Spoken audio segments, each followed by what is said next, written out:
Hello friends, मैं प्रशांत Doval Android classes में आपका एक बार फिर से स्वागत करता हूँ। लास्ट क्लास हमारी इंग्लिश की थी, उसमें मैंने सेंटेंस और इंग्लिश ग्रामर के फंडामेंटल्स के बारे में आपसे डिस्कस किया था। आज हम उसी क्लास को आगे कंटिन्यू करेंगे और पार्ट्स ऑफ स्पीच में आएंगे।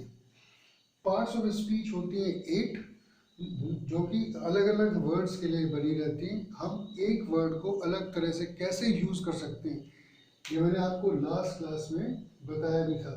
जैसे हंगर और हंग्री, हंगर और हंग्री। तो हंगर मीन्स नाउन और हंग्री मीन्स एडजेक्टिव। ये आपको बताया था। ऐसे ही आपका स्लेवरी या स्लेव, ऐसे बहुत से वर्ड बन सकते हैं। तो इन्हें अलग अलग टाइप्स में यूज करना, यही पार्ट्स ऑफ स्पीच है। और ये 8 हैं। There are 8 parts of speech. और ये भी मैंने आपको उस दिन डिस्कस किया था, noun, pronoun, adjective, adverb, conjunction वगैरह। हम स्टार्ट करेंगे नाउन से। Start from the first part of speech, that is noun. Noun क्या है? हमने छोटी क्लासेस में आपने देखा ही है या आपने पढ़ा है कि noun is a name of a person, place और अ थिंग। किसी वस्तु, व्यक्ति या स्थान के नाम को हम नाउन कहते हैं।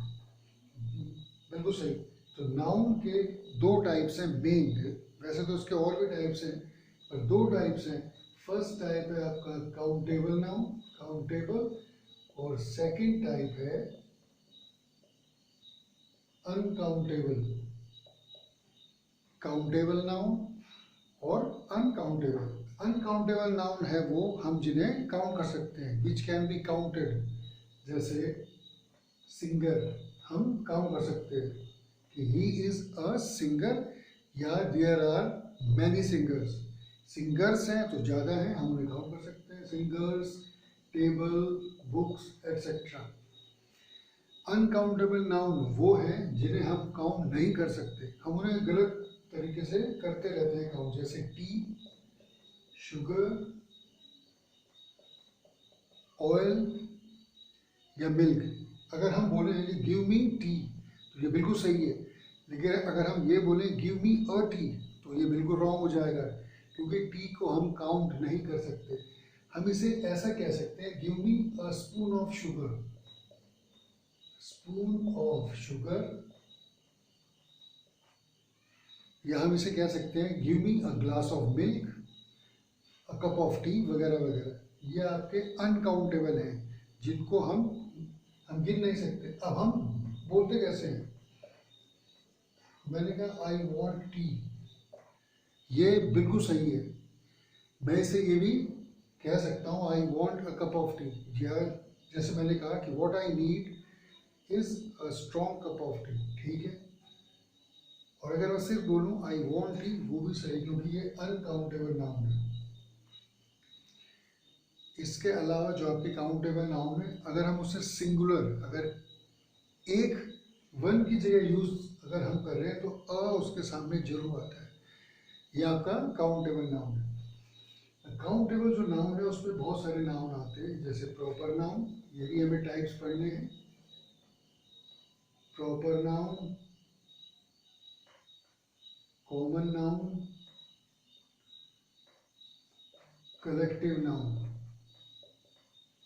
और जो अनकाउंटेबल नाउन है उसमें दो आते हैं, एक तो मैटेरियल नाउन, मैं आपको इनके बारे में बताता हूँ। मैटेरियल नाउन और एक एब्स्ट्रैक्ट नाउन। एक बार फिर से मैं जरा आपको काउंटेबल और नॉन या अनकाउंटेबल काउंटेबल के बारे में जरा आपको बता दूं कि जैसे हम लोग बहुत गलत बोलते रहते हैं कि I can't drink tea any more because I have drink 4 teas. Hindi में हम जैसे कहते हैं, मैं और चाय नहीं पी सकता क्योंकि मैं 4 चाय पी चुका हूँ। तो ये बिल्कुल गलत है, पर हम इसे रोज़मर्रा की भाषा में या रफ लैंग्वेज में बोलते रहते हैं, ये रॉन्ग है। हम इसकी जगह कह सकते हैं I have drunk 4 cups of T. यही आपको काउंटेबल और अनकाउंटेबल में पहचान करनी है। अब इनके जो आपके फर्दर जो इनके टाइप्स है 5 जो मेन है, proper noun, common noun, collective noun, material noun and abstract noun. इनमें सबसे पहले है आपका प्रॉपर नाउन। प्रॉपर नाउन जैसे कि नाम से ही पता हो रहा है कि प्रॉपर, पर्टिकुलर।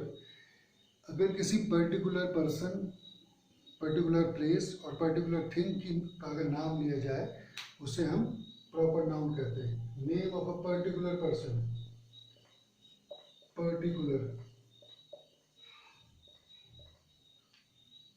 पर्सन, प्लेस और अ थिंग। जैसे मैंने लिखा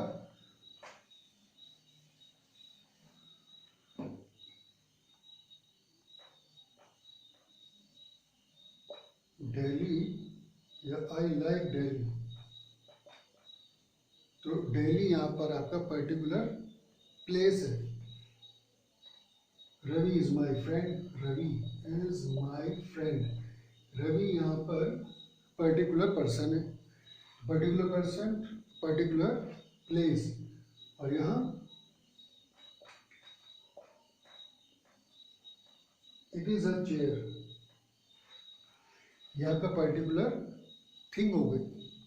अब जैसे देखिए मैंने यहाँ पे इनके आगे अ लगाया है। जब भी हम ये कहेंगे वह एक दोस्त है, वह एक दोस्त नहीं होता है। मैंने बोला he is a singer, he is a singer, तो इसका मतलब ये नहीं है वह एक गायक है। एक तो वो है ही, क्योंकि ये सिंगुलर है, ये भी आपका सिंगुलर है। जब भी हम किसी सिंगुलर यानी किसी एक के बारे में बात करते हैं और वो सिंगुलर हो, उसके आगे जरूर लगाते हैं अगर वो काउंटेबल नाउन हो तो। सिंगर आपका काउंटेबल नाउन है, इसलिए हमने लगाया। अगर जैसे मैंने अभी यहाँ था लिखा हुआ आई लाइक टी या I he doesn't like tea, तो टी आपका अनकाउंटेबल है, इसलिए नहीं आया। This is the major difference between countable noun and uncountable. तो ये आपको हो गया पता प्रॉपर नाउन। प्रॉपर नाउन के बाद आता है आपका common noun.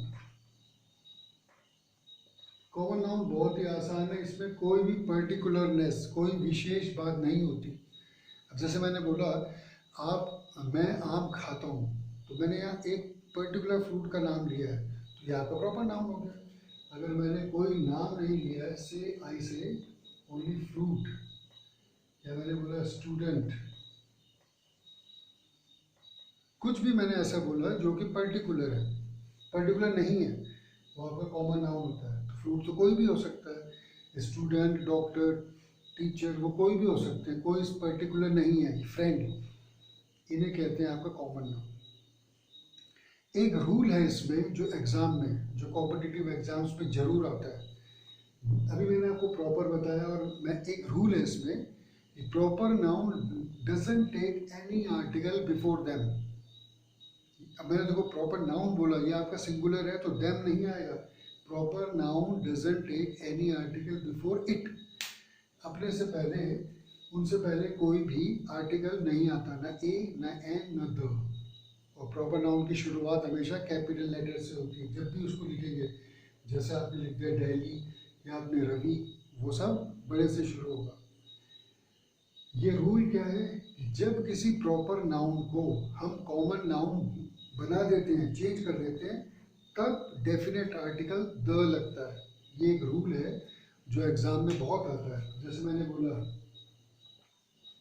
He is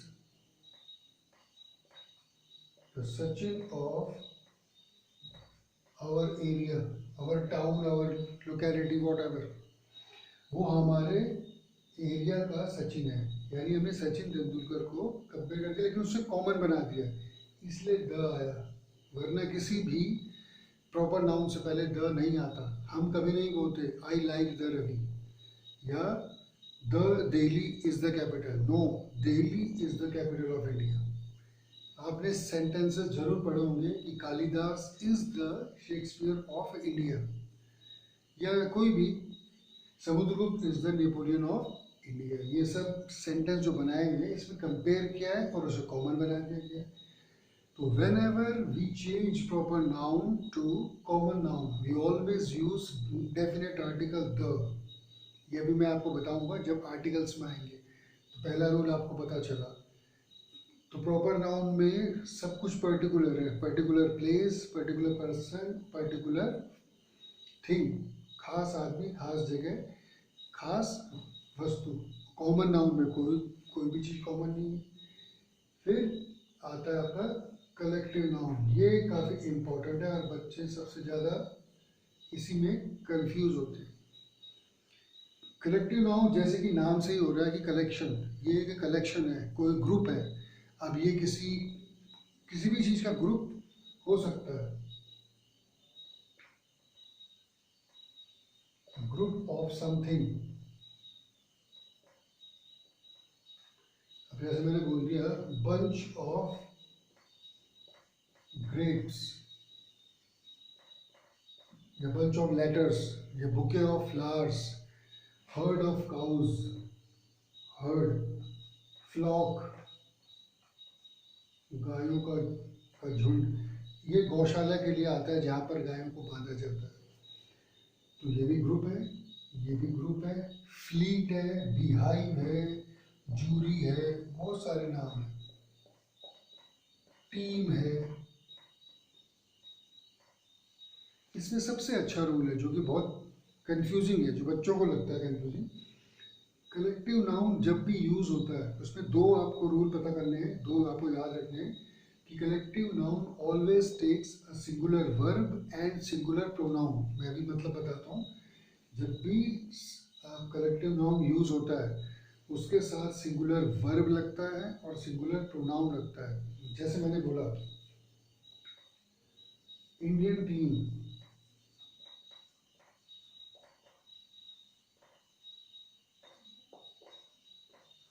is hard to beat. Indian team को हराना मुश्किल है। टीम लिखा हुआ है इसलिए इज आया, कलेक्टिव नाउन है इसलिए इज आया। अब क्योंकि ये सिंगुलर था कलेक्टिव नाउन, इसलिए हमने लगा दिया इज।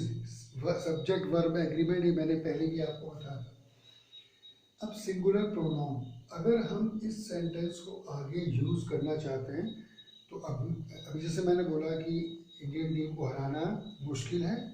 अब आगे अगर मैं इंडियन टीम को लिखना चाहूँगा तो बार बार नहीं लिखूंगा, अब लिखूंगा it has been playing, it has been playing well.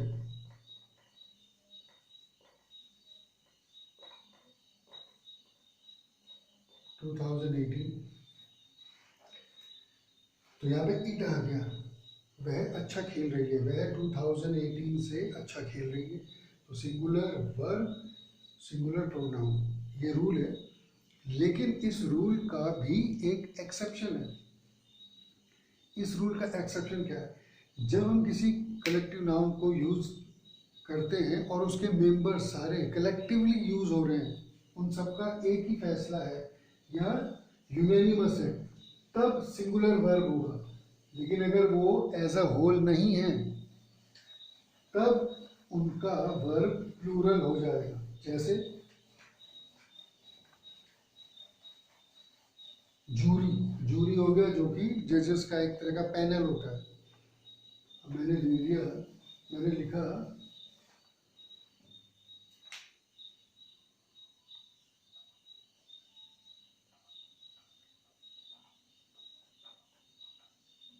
is unanimous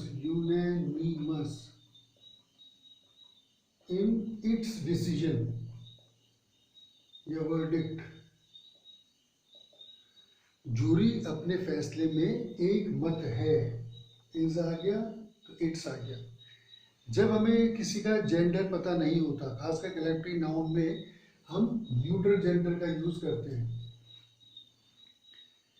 एक बात और, जब हमें कोई छोटे जानवर या कोई छोटे बच्चे हों और हमें उनका जेंडर नहीं पता तो हम न्यूट्रल जेंडर का यूज करते हैं। मैं भी आपको बताऊंगा आगे।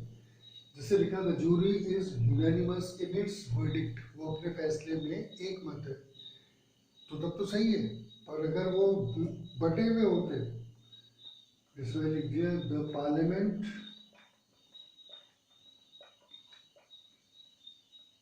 Are divided in their opinion, कुछ भी लिख लिया, बटे हुए हैं, जब बटे हुए हैं तो इज नहीं आ सकता, तब आपका प्लूरल, प्लूरल वर्ब और प्लूरल प्रोनाउन, यही कलेक्टिव नाउन का एक ऐसा रूल है जो थोड़ा सा बच्चों को कंफ्यूज कर देता है, और थोड़ी सी प्रैक्टिस के साथ आप कर सकते हो। बस एक चीज़ का ध्यान रखना है कि जब हम कलेक्टिव नाउन को यूज़ अगर कर रहे हैं तो फिर तो ऐसे आएगा, पर अगर मैं इंडियन टीम की जगह मैं प्लेयर्स अगर कह देता तो Indian players are hard to beat, तब आर आ जाता, क्योंकि प्लेयर्स प्लूरल है, पर यहाँ हमने टीम लिखा है, तो ये भी आपको पता होना चाहिए। अब जो मैंने आपको बताया कि न्यूट्रल जेंडर, जैसे मैंने बोला the baby love it's toys, मैं हिज नहीं बोलूँगा क्योंकि वो बच्चा भी हो सकता है, वो बच्ची भी हो सकती है। ये मैंने बोला दूसरा sentence, the lizard lost its tail when a cat pounced on it, छिपकली ने अपनी पूंछ खो दी जब एक बिल्ली उस पर झपट पड़ी। तो देखिए इट्स इट, क्योंकि दोनों न्यूटर, क्योंकि हमें उनके जेंडर के बारे में नहीं पता इसलिए हमने सीधा ऐसे लिखा। तो अब नेक्स्ट जो नेक्स्ट है वो है आपका material noun. Material noun, material noun तो बहुत ही आसान है, वो नेम से ही हो रहा है कि जो किसी मैटर से मिलके बना हुआ है।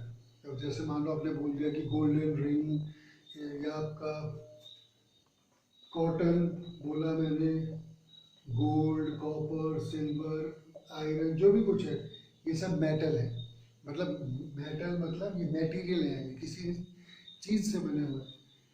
अब इनका एक बड़ा अच्छा रूल है कि इनसे पहले भी कोई आर्टिकल नहीं आता जब ये जनरल सेंस में यूज होते हैं। No article is use before it whenever they use in general sense, generally इनमें कोई नहीं आता। जैसे मैंने बोला gold is a useful metal, gold is a useful metal, correct. ये मैंने बोल दिया cotton is a cash crop, एक नकदी फसल है, कैश क्रॉप, कॉटन एक नकदी फसल है। ये तो अब देखिए इसके आगे कोई अ या द नहीं आया क्योंकि ये जनरल सेंस में यूज करें, लेकिन अगर हम इसे किसी पर्टिकुलर सेंस में यूज करेंगे तब द आ जाएगा। जैसे अगर मैंने बोला the cotton of Maharashtra is superior to the cotton of Gujarat, Gujarat का जो कॉटन कपास है महाराष्ट्र का, वो गुजरात के कपास से ज़्यादा अच्छा है, तब द आ गया। या the gold which you gave me yesterday was lost, जो सोना आपने मुझे कल दिया था वो खो गया, तो वो खास है, पर्टिकुलर है, इसलिए द आया। और वैसे जनरल सेंस में कोई भी आर्टिकल नहीं आता। अब लास्ट जो बचा वो है एब्स्ट्रैक्ट नाउन, ये काफी इंपॉर्टेंट है।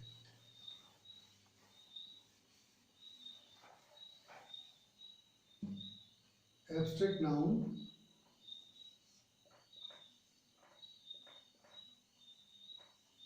एब्स्ट्रैक्ट नाउन है जो कि किसी क्वालिटी या एक्शन या स्टेट को शो करता है। इट डिनोट्स क्वालिटी, एक्शन या स्टेट। स्टेट मतलब दशा, कंडीशन।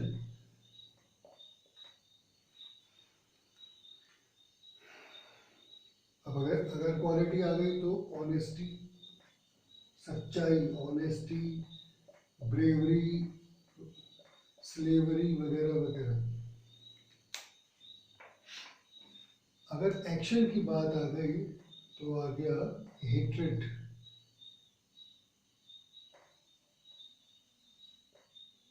जजमेंट,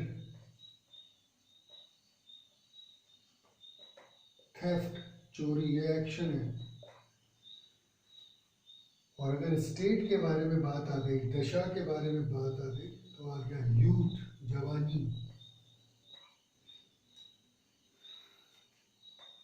प्राइड, गर्व, ऐसे बहुत से, लाफ्टर, कुछ भी हम इसमें लिख सकते हैं। हम जैसे लिखते हैं कि laughter is the best medicine.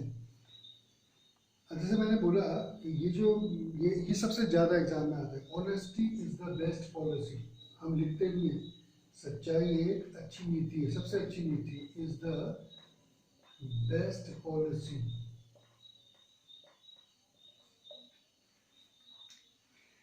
अब देखिए ऑनेस्टी लिखा है मैंने, ऑनेस्टी सच्चाई, ऑनेस्ट से बना है। अब ये किसी एक की ऑनेस्टी के बारे में तो है नहीं, इसलिए कोई आर्टिकल नहीं आया। पर अगर आप किसी पर्टिकुलर आदमी की ऑनेस्टी के बारे में बात करेंगे तब द आ जाएगा। जैसे I like the honesty of Gandhi ji by which he wrote his autobiography. मुझे महात्मा गांधी की ईमानदारी पसंद है, जिस तरह से उन्होंने अपनी आत्मकथा को लिखा है, तो तब द आ जाएगा। या मैंने लिख दिया laughter is the best medicine.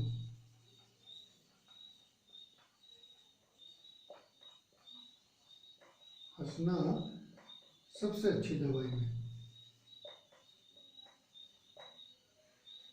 या he committed a theft, he committed a theft, ये भी बड़ा अच्छा वर्ड है।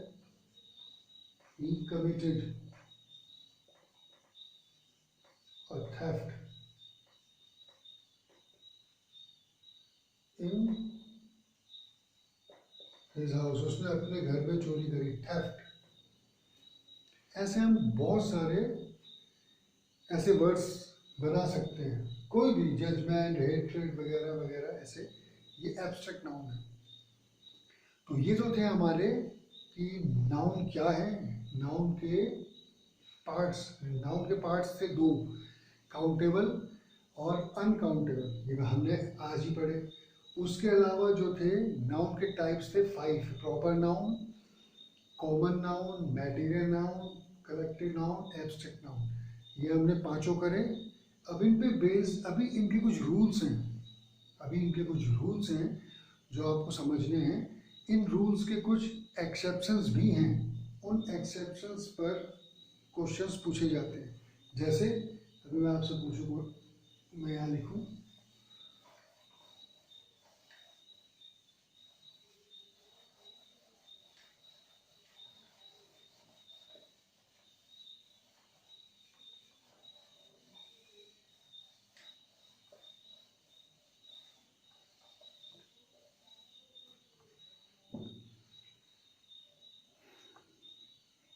अभी जैसे हमने एब्स्ट्रैक्ट नाउन हमने करा, तो एब्स्ट्रैक्ट नाउन कभी भी प्लूरल में यूज नहीं होता।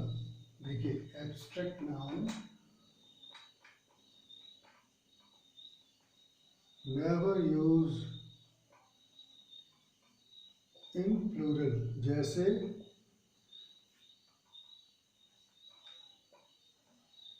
Cares of old are necessary, बुजुर्गों की देखभाल जरूरी है। अब यहाँ पे लिखा हुआ देखिए, मैंने स्टार्टिंग में या फर्स्ट क्लास में आपको यही सब बताया हुआ, जहाँ पर भी है आ जाता है वहाँ पे इज आता है। तो मैंने बोला बुजुर्गों की देखभाल जरूरी है, यानी कि यहाँ पे आर तो लिखा हुआ है, पर क्योंकि ये केयर्स नहीं हो सकता, एब्स्ट्रैक्ट नाउन प्लूरल में नहीं हो सकता, ये सिंगुलर में होगा। जब ये सिंगुलर में हो गया सब्जेक्ट, तो फिर ये प्लूरल कैसे हो सकता है? यही हमने रूल था पढ़ा हुआ सब्जेक्ट वर्ब एग्रीमेंट में। तो care of old is necessary, तो हमने ये भी पढ़ा कि एब्स्ट्रैक्ट नाउन ऐसे यूज होता है। फिर हमने देख लिया उनका जेंडर। जेंडर में हम एक बार और आ जाते हैं आगे, नाउन और उसका जेंडर। आपको पता है दो तरह की, एक तो मैस्कुलिन, ये तो आपको पहले से पता है, एक है फेमिनाइन। इनके अलावा एक और आपका न्यूट्रल जेंडर, और एक है जो आपको समझाना है, पर्सोनिफिकेशन। पर्सोनिफिकेशन, मानवीकरण कहते हैं इसे। पहले आपको बता दूं, मैस्कुलिन तो क्या है, जैसे कोई आदमी की रवि इज माय फ्रेंड, तो आगे उसके लिए हिज आएगा उस प्रोनाउन में, तो हमें हो गया पता वह, कि वो आदमी, वो मतलब थी नहीं था, मतलब जेंट्स के लिए आएगा ये आपका लेडीज के लिए आता है। और एक आपका न्यूटर, जो कि नपुंसकलिंग, जो उनके लिए आता है जो नॉन लिविंग थिंग्स हैं, उनमें जान नहीं है, जैसे टेबल पेन वगैरह, तो इट आता है उनमें। ये वो है जो आपने नहीं पढ़ा है, इसे हिंदी में कहते हैं मानवीकरण, और ये काफ़ी इम्पोर्टेंट है और कंपटीशन में बहुत आता है। ये क्या है, हम खास कर अभी हम पढ़ रहे हैं एब्स्ट्रैक्ट नाउन। एब्स्ट्रैक्ट नाउन में आपको आपकी क्वालिटी दी है, तो क्वालिटी अगर किसी आदमी की या किसी चीज़ की अगर कोई क्वालिटी है, हम बता रहे हैं, अगर उसमें कोई जेंटलनेस, काइंडनेस या मर्सी, कुछ दया वगैरह ऐसे कुछ गुण आते हैं, तो वो लेडीज गुण है, उसमें आपका फेमिनाइन जेंडर आता है। और अगर कहीं पे कुछ ऐसे पावर, करेज, स्ट्रेंथ, डेथ, ऐसे कोई पावरफुल वर्ड आते हैं, वो जहाँ पे पावर बेस्ड होता है, वो आपका मैस्कुलिन जेंडर है। ये मानवीकरण जब हम हिस्ट्री पढ़ेंगे तो आपने देखा होगा कि आर्यस जो थे, दे वर्शिप्ड फोर्सेस ऑफ नेचर। वो किसी गॉड की पूजा नहीं कर रहे हैं, वो नेचर के फोर्सेस की। और जैसे हम कहते हैं कि गंगा माँ, गंगा मैया, गौ माता, रिवर को माता मान लिया, नेचर को माता मान लिया, किसी जानवर को, वगैरह वगैरह। तो personification, when when we talked about mercy, मतलब काइंडनेस, जेंटलनेस, ब्यूटी, कामनेस, तब ये फेमिनाइन जेंडर है। जैसे माँ की ममता, मैंने लिखा nature offer her lap to everyone, to all. प्रकृति अपनी गोद सबको प्रदान करती है, तो हर लैप, जैसे माँ की गोद या मौत की गोद, ये पर्सोनिफिकेशन है। यहाँ पे हिस भी दे देते हैं लोग, यही आपको सीखना है, क्योंकि ये थोड़ा सा हार्ड पार्ट है, पर ये इम्पोर्टेंट बहुत है, और जो टफ जो एग्जाम्स हैं उनमें ये पूछा जाता है। अब ये जो गुण हैं, जेंटलनेस, काइंडनेस, मर्सीनेस वगैरह, ये सब लेडीज वाले गुण हैं, थोड़े मतलब सॉफ्ट गुण हैं, इसलिए इन्हें फेमिनाइन जेंडर में रखा जाता है। और अगर थोड़ा आपका स्ट्रेंथ, करेज वगैरह के गुण हो, तो उसमें भी, जैसे ये एग्जाम में बहुत बार आया, time passes in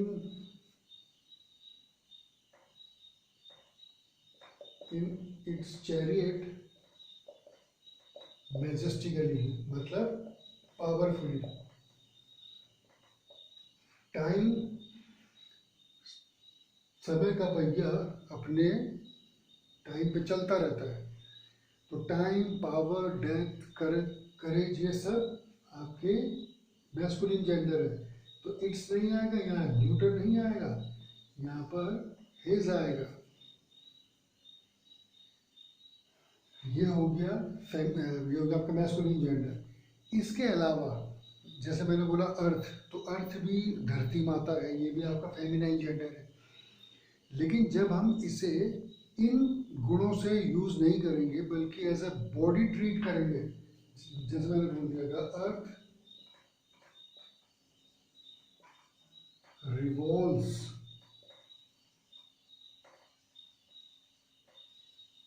around the sun,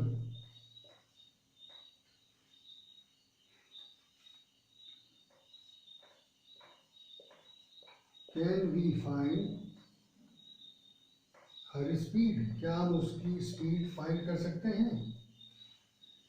अर्थ सन के चारों ओर घूमती है, हमें पता है, क्या हम उसकी स्पीड फाइंड कर सकते हैं। अब देखिए यहाँ पर कोई भी ऐसा वर्ड नहीं है जो फेमिनाइन गुण को बताए। यहाँ पे जेंटलनेस, काइंडनेस, सॉफ्टनेस, ऐसा कोई भी वर्ड नहीं है। यहाँ पे इस सेंटेंस में हमने अर्थ को ट्रीट करा है एज अ बॉडी, और बॉडी आपका न्यूट्रल जेंडर होती है, तो यहाँ पर हर नहीं आ सकता है। Can you find its speed, can you find its speed, ये था पर्सोनिफिकेशन जो एग्जाम में बहुत बार पूछा जाता है। तो फ्रेंड्स, आज हमने नाउन, काउंटेबल, अनकाउंटेबल नाउन के टाइप्स करे हैं, साथ में हमने पर्सोनिफिकेशन भी करा है। अब अगली क्लास, जो सेकेंड क्लास हमारी नेक्स्ट क्लास होगी, उसमें हम अभी इस पे बेस कुछ क्वेश्चंस भी करेंगे, और उसके बाद हम प्रोनाउन भी, और उससे पहले हम एक आर्टिकल को कर लेंगे, आर्टिकल्स। तो नेक्स्ट क्लास हमारी आर्टिकल्स की होगी। होप आपको ये क्लास पसंद आई होगी। अगर आई है तो आप इसे लाइक करें और इसे शेयर भी करें। तो आज के लिए यहीं रुकते हैं हम students. Thank you very much, have a nice day.